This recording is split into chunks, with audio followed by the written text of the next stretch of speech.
नमस्कार, checkpost news पर आप सभी का स्वागत है। आपके साथ मैं हूं जीनत सिद्दीकी। आज हम बात करेंगे राजस्थान पर। क्या राजस्थान की सरकार गिरने वाली है?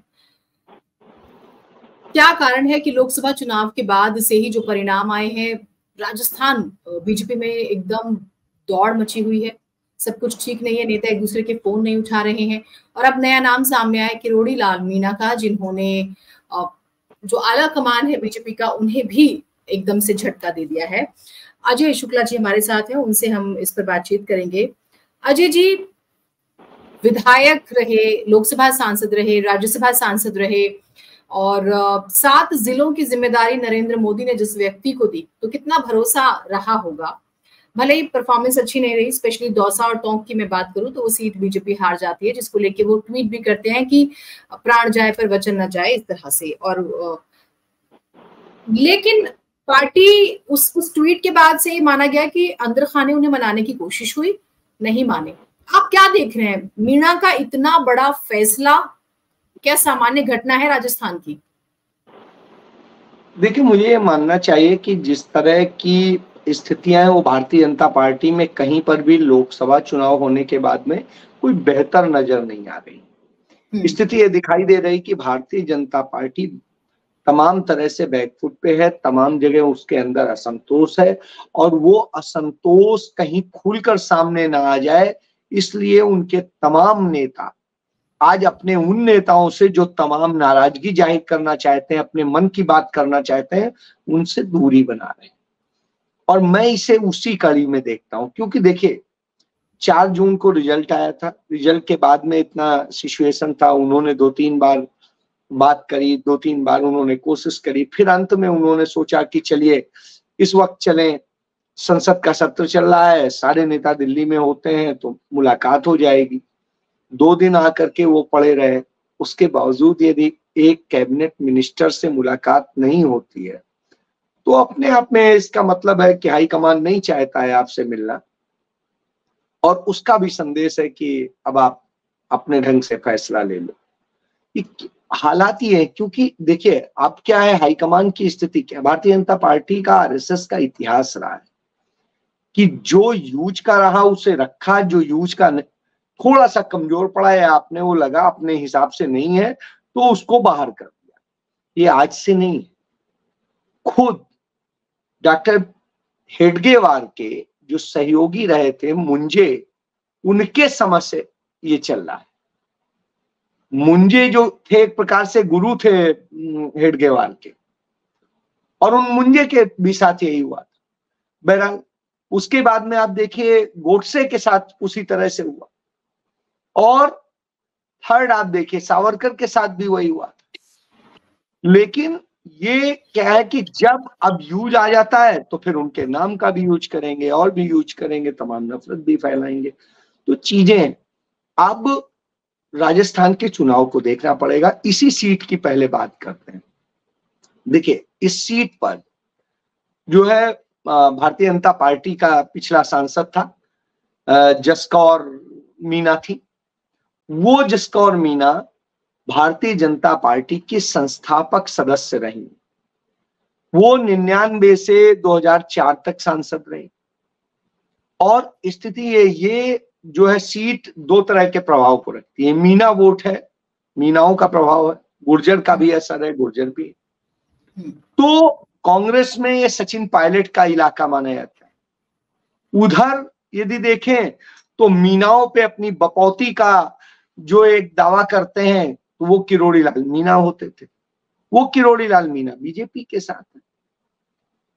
अब किरोड़ी लाल मीणा के रहते ही जब बात हुई, देखिए तब यूज किया था 99 में और फिर 2019 में किया जसकौर का, ठीक है ना।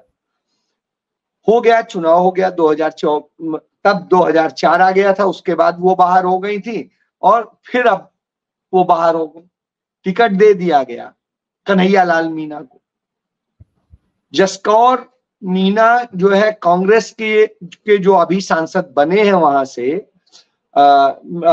जो मीणा साहब, उनकी पत्नी सविता मीणा वहां 75,000 वोट से हारी थी, और अब कांग्रेस ने उन्हीं के पति को दिया। उधर ये वायदे हुए, सब कुछ हुआ कि नहीं जिता लेंगे, ये कर लेंगे, भारी बहुमत से जिताएंगे, और यह कहते हुए सीट डिसाइड हुई और नतीजा क्या होता है? यहां पर भारतीय जनता पार्टी हार जाती है, बुरी तरह हार जाती है।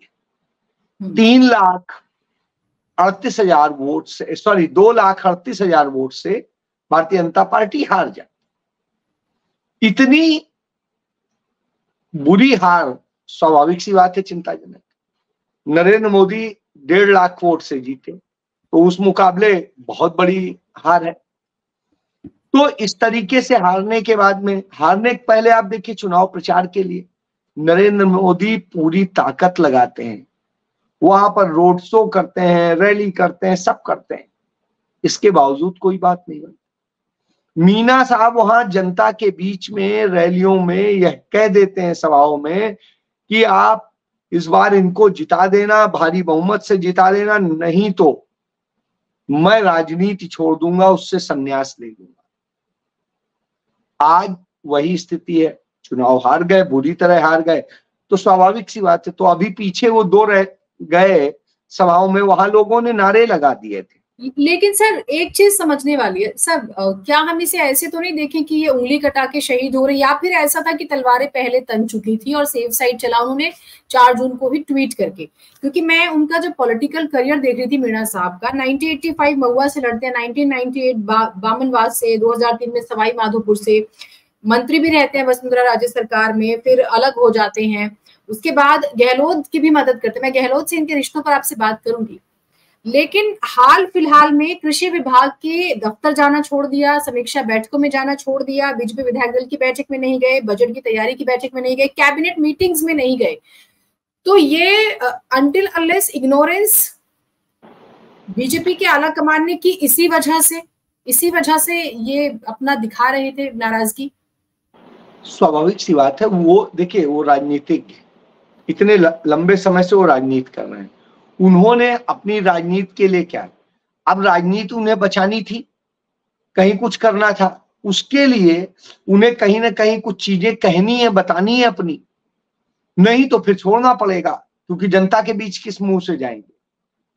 तो वो पार्टी आला कमान से मिलना चाहते थे, उन्हें बताना चाहते थे कि क्या कमियां रही, क्यों हारे और किसके कारण हारे। हम पे दोष ना दिया जाए, जो दोष उन पर मर के अकेले फ्री हुआ जा रहा है वो ना हुआ जाए, यह बताने के लिए वो जाना चाह रहे थे, वो मिलना चाह रहे थे। और बहुत सारे मुद्दे हैं जिस तरीके से, इसीलिए वो इतने दिन से वो कर रहे थे, संदेश दे रहे थे। लेकिन पार्टी तो नशे में है, और जब आप तानाशाही के नशे में होते हैं तब आप किसी को सुनते नहीं है, आपको सब भुनगे लगते हैं।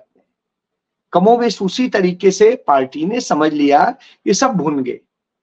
उन्हें भी अच्छा हुआ पता चल गया, क्योंकि उन्हें भी नहीं समझ में आ रहा था। वो वसुंधरा राजे के समय से समझ रहे थे, ऐसे समझ रहे थे कि ये स्थितियां हैं, लेकिन उन्हें अब यह समझ में आया क्यों कहा था वसुंधरा राजे ने कि अब ये वफा करने वाली पार्टी नहीं रही, वो वक्त नहीं रहा है, दौर नहीं रहा है। तो आज वही स्थिति है कि पार्टी वफा नहीं करती कि आपने बुरे वक्त में साथ दिया, ये वफा नहीं करती है कि उस समय आपने खड़ा होने में मदद दिया है। ये अब सिर्फ यूज करती है, और ये यूज मैंने जैसे पहले बताया आरएसएस के समय से होता आ रहा है, जनसंघ के समय से होता आ रहा है। और फिर आप देखिए, आडवाणी यूज के नहीं रहे, उनको किनारे कर दिया, जोशी यूज के नहीं रहे, उनको वो कर दिया। हालांकि मैं तो इसको इस तरह से देखता हूं, ये उनके पापों की सजा उन्हें मिली है। उन्होंने जो किया था, जिस तरीके से रथ यात्रा निकाल के नफरत का माहौल बनाया था, सत्ता जरूर पा ली, लेकिन इस देश के जो हजारों हजार लोग निर्दोष मारे गए, दंगे फसाद हुए, उसकी सजा किसी न किसी तो मिलेगी। तो शायद वही सजा ऊपर वाले ने दी है। तो इस तरह से आपको देखना पड़ेगा। तो ये इस तरह से है, और इसको यह आप मान के चलिए कि हालात जो है वो कोई बहुत अच्छे नहीं है, और भारतीय जनता पार्टी में बहुत ज्यादा गुस्सा है। मुझे याद आता है, मैं नाम नहीं लूंगा, मेरे एक मित्र हैं, एसएसपी हैं वहां पर राजस्थान में, तो उन्होंने मुझे कहा अजय जी देखिएगा बीजेपी में बड़ी बगावत होगी। मैंने कहा रे बीजेपी में कोई बगावत करने की हिम्मत नहीं रखता है, सब बहुत कायर लोग हैं। जो मैंने कहा मैं वो बता रहा हूं, ये मेरे वर्ड है, आपके नहीं। तो उस पर उन्होंने कहा आप देखिएगा हमारे राजस्थान से आपको मिलेगा। और सचमुच मैं देख रहा हूं, ये टिकट बंटवारे के समय की बात। अच्छा। और हमने तब से देखना शुरू किया, आज तक ये स्थितियां हैं कि मैं देख रहा हूं लगातार बगावत के सुर भी उठ रहे हैं, तमाम बातें भी आ रही, सब कुछ हो रहा है। हमने एक आध किस्से छोटे छोटे से यूपी में भी देखे, लेकिन उतना स्ट्रांगली अभी तक कोई नहीं खड़ा हुआ। इस मामले में यही अंतर। क्यों? क्योंकि यह पार्टी तानाशाही से चल रही है, डरा के चल रही है। लोगों को डराया जाता है। जब विपक्ष के नेताओं को ऐसे ऐसे जेल डाल दिया जाता है, जो इतने बड़े बड़े पद पे बैठे हैं, तो तुम क्या हो, चुप रहो। नहीं तो ये भाजपा में जो लोग हैं वो बहुत डरपोक लोग हैं, वो एक एफआईआर से डर जाते हैं। तो आप इससे समझ लीजिए ये इस तरह के लोग हैं, ये महीने भर जेल नहीं रह सकते। तो उस तरह के लोग हैं कांग्रेस में, और उनमें तो ये संघर्ष करके आई पार्टियां हैं, क्रांति से जन्मी पार्टियां हैं, वो लड़ लेती हैं। और ये जो है 2-3 पार्टियों में ही है, बाकी सब में ये भी नहीं। जो क्रांति से जन्मे हैं वही कर सकते हैं। तो मैं एक दिन राहुल जी से मेरी बात हो रही थी, और वो मुझे बताने लगे कि अजय जी जानते हैं पार्टी में परेशानी क्या हुई थी। पार्टी कंप्रोमाइज करने लगी थी, और वही हमारी पार्टी की समस्या हुई। राहुल गांधी जी जी। तो और उसके बाद में उन्होंने मुझे बताया, और फिर उन्होंने कहा अब ये कंप्रोमाइज नहीं होगा।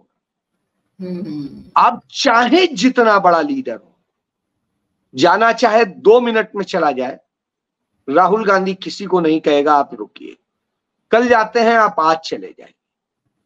हमारे साथ रहना है तो संघर्ष करना सोच के रहिए कि आप हर तरह का कष्ट भी उठाएंगे, लड़ेंगे, और देश का, समाज का उसका जज्बा रखेंगे तो रहिए। मुझे नहीं चाहिए, और मुझे कायर लोगों की फौज नहीं बनानी। तो बड़ी बात उन्होंने कही थी, और मुझे लगता है कि उस दिशा में उन्होंने काफी हद तक किया भी है। मैंने 2-3-4 बड़े लीडर्स का देखा कि उन्होंने जब ये किया, उन्होंने कहा ठीक है कोई बात नहीं, आपको यदि कहीं और रास्ता दिखाई देता है जाइए। तो यह बहुत बड़ा उदाहरण। तो ये चीज कोई सम्मान नहीं मिलता बीजेपी में, अगर लगता है कुछ एक को छोड़ दें। तो अभी राधिका खेड़ा गई, आप देखिए आपके एक और जो है जो मिलियन वाले से गौरव वल्लभ गए, और भी नाम है। देखिए कितना सम्मान था राधिका खेड़ा को, पार्टी ने उसमें दिया, सोशल मीडिया गया, गुप्ता गया, रोहन गुप्ता, उसको सोशल मीडिया उसका हेड बनाया था, उसको मीडिया का हेड बनाया था, उनको वो दिया था, जाने क्या क्या तो दिया था। ये लोग यहाँ पर रह के लगता था प्रवक्ता हैं उस तरह से। आज वहां गए, आप देखिए ट्रोलिंग करने के सिवा कुछ है। आप ट्विटर पे चले जाइए, राधिका खेड़ा सुबह से लेके शाम तक राहुल गांधी को ट्रोल करना है, उनको ट्रोल करना है, उनको ट्रोल करना है, क्या क्या शब्द बोलने। भाई जब आप ये शब्द बोल रहे हैं, तो अभी चंद दिनों पहले जब आप उनके साथ थे तब तो कुछ और बोलते थे। आज आप कह रहे हो नहीं ये बहुत वो, तो उन्हीं के बयान देख लीजिए, समझ में आ जाए। आप उनकी विचारधारा को, उनके लोगों को क्या क्या कहते थे, इससे समझ में आता है। बिल्कुल सही है। तो ये चीजें होती थी, इसे लोकतंत्र कहते हैं। अब आज आप लोकतंत्र नहीं है, आज डर तंत्र है। और यही बात राहुल गांधी ने संसद के अंदर कही थी कि इनके लोगों के डर को देखिए। जी अब वसुंधरा राजे को आपने साइडलाइन किया, और माना जाता है उसका खामियाजा लोकसभा चुनाव में उठाना पड़ा। मीणा साहब को आप उनके एक्सपीरियंस के हिसाब से सम्मान नहीं दे रहे हैं, क्योंकि आपने एक लेयर वाली जो बीजेपी थी ना, जो वाजपेयी जी वाली थी, उस दौर के जो नेता थे, आपने उनको धीरे धीरे साइड किया। हालांकि खबरें ऐसी रही कि वसुंधरा जी और मीणा जी में बहुत अच्छी मतलब बातचीत नहीं रही जब मंत्री थे उनके कैबिनेट में। लेकिन अभी ऐसी खबरें आ रही है सोर्सेज के हवाले से कि दोनों की बहुत अच्छी बातचीत है, और 2 बड़े नेता बीजेपी के अगर एक हो जाते हैं बाहर, जरूरी नहीं कि पार्टी की छतरी के नीचे ही रहे सर, बीजेपी का तो बंटा धार हो जाएगा राजस्थान में। 7 जिलों पर अगर किसी एक नेता का प्रभाव है तो कोई नहीं बचा सकता ना फिर। स्वाभाविक सी बात है, बड़ा नुकसान तो डेंट तो करेंगे ही, क्यों नहीं करेंगे। और जब ये स्थिति होती है तब तो और भी बहुत सारी घटनाएं। तो वसुंधरा राजे को आपने जब साइडलाइन किया, क्यों किया? क्योंकि आप फ्रस्ट्रेटेड हैं। एक जमाने में वसुंधरा राजे, नरेंद्र मोदी, शिवराज सिंह चौहान बराबर की स्थिति में बैठते थे। शिवराज सिंह चौहान ने तो घुटने टेक दिए, लेकिन वसुंधरा राजे तो सदैव तन के नहीं, सम्मान दिया उन्होंने, लेकिन अब उन्होंने सरेंडर तो नहीं किया। और ये सरेंडर करने वाले हैं।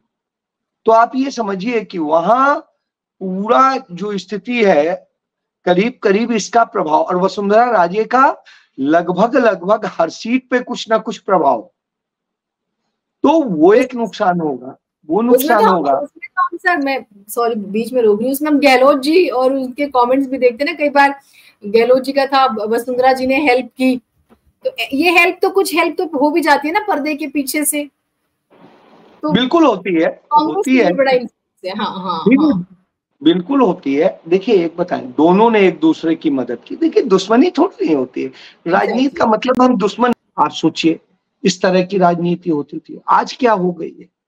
आज कोई किसी को बालक बुद्धि कह रहा है, किसी को कुछ कह रहा है, किसी कुछ कह रहा है, मतलब कोई गरिमा नहीं रह गई। इतने बड़े पद पर बैठ करके इतना छोटा आदमी इतनी छोटी बातें करे, तो आप सोच लीजिए क्या है।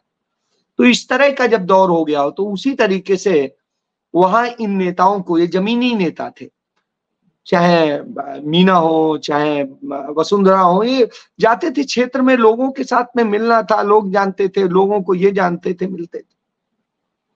तो ये स्थिति होती थी। आज क्या हो?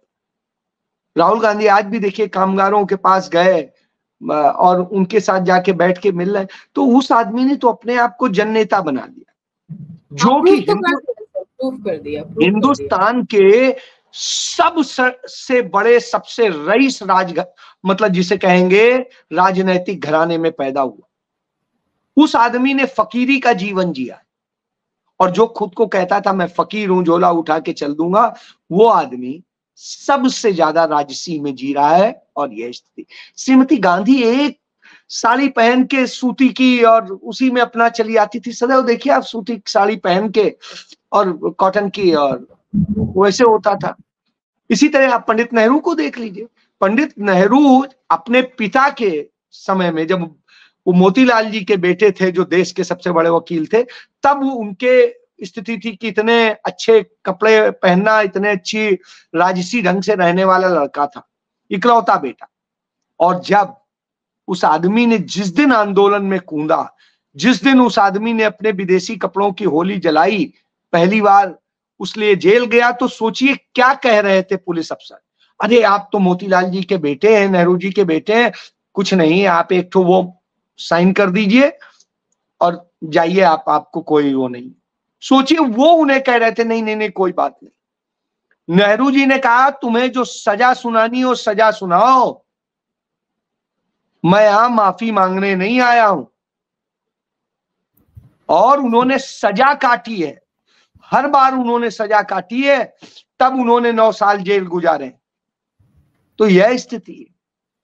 और इसके बाद एक किस्सा और इसी में जोड़ूंगा कि विंस्टन चर्चिल प्रधानमंत्री थे, और जब पंडित नेहरू की उनसे मुलाकात हुई, जब वो गए तो ब्रिटेन में, तो उन्होंने कहा पंडित नेहरू से, आप तो, हमारी कौम ने आपके यहाँ 200 साल शासन किया है, तमाम अत्याचार भी किए हैं, आप तो हमारे से बहुत गुस्सा होंगे, बहुत नाराज होंगे, कितने साल आप जेल में आपने काटे? तो पंडित नेहरू का 9-10 साल काटे होंगे, याद नहीं है इतना, 9-10 साल करीब है। तो उन्होंने कहा तब तो और भी गुस्सा ज्यादा होगा। उनका नहीं, मैं तो जिस देश से आता हूं वहां गुस्सा होने की बात ही नहीं, हम तो उस सहिष्णुता और प्यार के वो हैं, हम तो मोहब्बत वाले देश से आए, तो हमें गुस्सा नहीं आता है, हमें तरस आता है कि आपने इतनी यातनाएं दी, और आप हमें झुका नहीं सके, डरा नहीं सके। वो राजनीति का दौर होता है जी। अब हम ये मान के चलें कि अलग अलग, देखिए कोई मंत्री बनता है अगले दिन इस्तीफा दे देता है, पार्टी अब नेता छोड़ रहे हैं और एकदम मीडिया में आके छोड़ रहे हैं। बीजेपी में एनडीए के घटक दल बहुत ज्यादा सेटिस्फाई नहीं है आपस में, इंटरनली मोदी को लेकर हम देख ही रहे हैं कि एक एंगर है। मान के चले कि बीजेपी की स्थिति अब खराब हो रही है, ये 5 साल बड़े भारी रहने वाले हैं और फिर हाल फिलहाल में चुनाव है कुछ स्टेट्स में, मैसेज तो कन्वे होता है सर। निश्चित रूप से भारतीय जनता पार्टी के लिए बहुत आसान नहीं है, अच्छा नहीं है, राह बहुत खराब है। आने वाले वक्त में 3 राज्यों के स्पष्ट चुनाव है, इसी साल में है। वहां कहीं पर भी भारतीय जनता पार्टी के लिए कोई अच्छी संभावनाएं नजर नहीं आ रही हैं, चाहे हरियाणा हो, चाहे महाराष्ट्र हो, चाहे झारखंड हो, और तीनों जगह ऐसी स्थितियां मौजूद है। यहाँ का जो राजनीतिक परिवार है, जिसने देश की आजादी से लेकर सब में योगदान दिया है, उस परिवार को ईडी सीबीआई के जरिए परेशान किया गया, हरियाणा में जिस तरीके से हुआ है। और इसके अलावा एक कौम विशेष पे, एक जाति विशेष पे जिस तरह से हमला किया गया, उसे टारगेट किया गया, वह सामने है। किसानों पे किया गया, दूसरे किया गया, किसानी राज्य है तो उसका असर पड़ेगा। तो इससे आप मान लीजिए हरियाणा में स्थिति खराब है और वो संकेत लोकसभा चुनाव से मिलना शुरू हो गए हैं। भाजपा अभी तो आधी हुई है, आगे और कितनी जाएगी वो देखने। और मैं ये कहता हूं कि यदि यहाँ पर कुरुक्षेत्र की सीट आम आदमी पार्टी को न देके कांग्रेस लड़ती तो शायद जीत गई होती। हाँ, तो पहली ये तो, क्योंकि मुझे कई सिख मित्र हैं तो उन्होंने मुझे यही कहा कि यदि कांग्रेस होती तो हम यहाँ वोट डालते, हम आम आदमी पार्टी को नहीं डालेंगे। वो नाराजगी उनकी सामने आई, क्योंकि जो पंजाब में जिस तरीके से है, वो आम आदमी पार्टी से जो नाराजगी है, उस नाराजगी का नुकसान यहाँ पर कांग्रेस को उठाना पड़ा है। तो एक सीट मैंने देखी है, ये उदाहरण मैं दे रहा हूं, नहीं तो 60-40 का रेशियो होता। हाँ। बहुत सी ऐसी सीटें हैं, हरियाणा में करनाल कांग्रेस अपनी गलती से हारी है, गुड़गांव में राजबब्बर को पहले उतार देते तो राव इंद्रजीत जो है इतने लंबे समय से बहुत खुश नहीं है जनता वहां की उनसे, तो कुछ जगहों पे मिस्टेक हुई है। या दिल्ली की कुछ सीटों में टिकटों को लेकर गड़बड़ी हुई है, चाहे मनोज तिवारी वाली सीट देखें, वहां पे कन्हैया कुमार को लेकर शायद ऐसा माना गया गलत चॉइस हो गई। नहीं, मैं उसको उतना नहीं मानता हूँ, वहां की स्थिति थोड़ी दूसरी थी। मैं इसको ये मानता हूँ कि जैसे नई दिल्ली सीट थी, वो कांग्रेस को देते तो निकल सकती थी। हाँ, इसी तरीके से कुछ और सीटें हैं, बाकी बहुत ज्यादा नहीं, दिल्ली में बहुत ज्यादा फर्क नहीं दिख रहा था मुझे है। तो लेकिन आप ये समझिए कुछ जो कमियां हुई हैं तमाम जगह हुई हैं, लेकिन अभी झारखंड में चुनाव होना, झारखंड में जिस तरीके से डाला गया, हेमंत को जेल में डाला गया, जिस तरीके से घटनाएं हुई, सारी चीजें हुई, उसके बाद में वहां का पूरा आदिवासी समाज, और अब उनके बाहर आने के बाद में जो थोड़ा बहुत संशय भी था कि हाँ कुछ गड़बड़ तो नहीं किया होगा, आज ये स्थिति है। हाईकोर्ट के उस आदेश के बाद में उनको ठप्पा लग गया कि साहब कुछ नहीं था, सिर्फ परेशान करने के लिए किया था। ये संदेश और बड़ा चला गया, तो जो थोड़ी सी सेंध थी वो भी खत्म हो गई और उसका भी संदेश हो गया। तो यह आप जान लीजिए कि वहां पर है। महाराष्ट्र में देखिए, महाराष्ट्र में उद्धव ठाकरे के साथ में जिस तरीके से शिवसेना में किया है, जिस तरह से तोड़ा है, जिस तरीके से परिवार को तोड़ा है, बर्बाद किया है, वो सामने है। उसका जनता जवाब देगी, जनता जवाब देगी। एनसीपी को जिस तरीके से शरद पवार वहां के कहा जाता है, वो माने जाते हैं, उन्हें तो पितामह कह सकते हैं, भीष्म पितामह। हाँ, तो उनकी स्थिति ये है, तो वहां पर जो हुआ है उसका असर पड़ेगा। तो ये सब तो मराठवाड़ा इनका चला गया, उधर वो चला गया, तीसरा इधर की बेल्ट विदर्भ की कांग्रेस की सदैव रही है, वो कांग्रेस के साथ है। तो ऐसी स्थिति में कांग्रेस के लिए और ये गठबंधन के लिए बहुत अच्छी स्थिति है। बाकी अब तो राहुल ने सर गुजरात भी चैलेंज कर दिया उस दिन हाउस में, इस बार हम आपको हराएंगे। स्वाभाविक सी बात है। यदि देखिए इसका कारण सुनिए, यदि महाराष्ट्र में चीजें आ गई, रिपीट हो गई, महाराष्ट्र का बहुत बड़ा असर गुजरात पर पड़ता है, क्योंकि गुजरात का आधा कारोबार बंबई से हाँ। चलता है। तो मुंबई को वो करके और बहुत सारी चीजों को किया जा सकता है। एक चीज मैं पूछ लेती हूँ सर आपसे, क्योंकि हमने वसुंधरा के बारे में बात की, राजस्थान की वसुंधरा राजे, अमित शाह, कई बार ऐसी खबरें आई और नरेंद्र मोदी को लेकर भी कि कभी दबी नहीं, कई बार फोन नहीं उठाया, कई बार नहीं मिली, बुलाया गया इन 10 सालों में, कभी वो दबी नहीं। महिलाएं नहीं डरती है मोदी से सर। उधर ममता बनर्जी को देख लीजिए आप, महुआ मोइत्रा की तो स्पीच से भाग गए थे। मतलब ये भी कैसी बहादुरी है, थोड़ा सा इस पर प्रकाश डालिएगा, कंक्लूजन एक। मुझे लगता है कि नरेंद्र मोदी वैसे ही खुद बहुत बड़े डरपोक व्यक्ति, वो आज तक बताइए कहां पर मोर्चा लेते हुए आपको दिखाई दिए? हर जगह भागते ही तो दिखाई दिए, बचते दिखाई दिए। तो नरेंद्र मोदी से आप बहादुरी की उम्मीद क्यों करते हैं? और यदि बहादुरी की बात करें तो श्रीमती इंदिरा गांधी थी, इनके सारे नेता छिपे घूम रहे थे, खुद नरेंद्र मोदी अपनी तस्वीरें वो करें कि आपातकाल में मैं ऐसे बेस बदल के भाग रहा था छिप। यार यदि क्रांतिकारी हो तो कहो हाँ गिरफ्तार करो। इंदिरा जी ने कहा था नहीं, ऐसे नहीं, हथकड़ी डालो, ले चलो। हिम्मत वो होती है। पंडित नेहरू ने ये नहीं कहा था कि नहीं गिरफ्तार मत करो, उन्होंने कहा चलो जेल में डालो। गांधी ने क्या कहा था? तो उनसे सीखिए। ये नहीं थे, इनके सारे नेता, कोई तहखाने में घुस गया था, कोई कहीं घुस गया था, कोई कहीं। अरे देखिए एक चीज जान लीजिए बड़ी ईमानदारी से, हमारे यहाँ जो कहा जाता था, मैं वही शब्द कह रहा हूं, ये अन्यथा, कि ये बनिया बक्कालों की पार्टी है और ये बहुत डरपोक होते हैं। तो वही चीज है कि इनको थोड़ा सा सोटा पड़ा, ये पागल हुए घूमेंगे आपके आगे पीछे।